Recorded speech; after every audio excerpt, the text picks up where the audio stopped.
మమ్ముల దీవించిపోవమ్మా మా ఊరాల ఎల్లు రావమ్మ నీవు మమ్ముల దీవించిపోవమ్మా ఓ యాపసి రాగట్టి యాపరైకేదొడి గవ్వల దర్శనం గానంగా చేసుగా ఈపున వీరగోలేసుకుని మాయమ్మ ఎక్కల్ల కేకల్ల చేపలేసుకుంట రావమ్మ ఎల్లమ్మ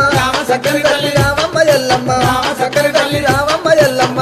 చక్కని తల్లి రావమ్మ ఎల్లమ్మ రామ సక్కని తల్లి మా ఊరాల ఎల్లు రావమ్మ నీవు మమ్ముల దీవించిపోవమ్మా మా ఊరాల ఎల్లు రావమ్మ నీవు మమ్ముల దీవించిపోవమ్మా మా ఊరాల ఎల్లు రావమ్మ నీవు మమ్ముల దీవించిపోవమ్మా అమ్మ శివసత్తులందరూ శ్రీమూగుతుండరు పసుపు చల్లుకొని పైనుండుతుండరు బయలు బాలయ్యతో బాగాడుతుండరు చమిడికి సప్పుడకు గుడి నుంచి బయటికి రావమ్మ ఎల్లమ్మ చక్కని తల్లి రావమ్మ ఎల్లమ్మ చక్కని తల్లి రావమ్మ ఎల్లమ్మ చక్కని తల్లి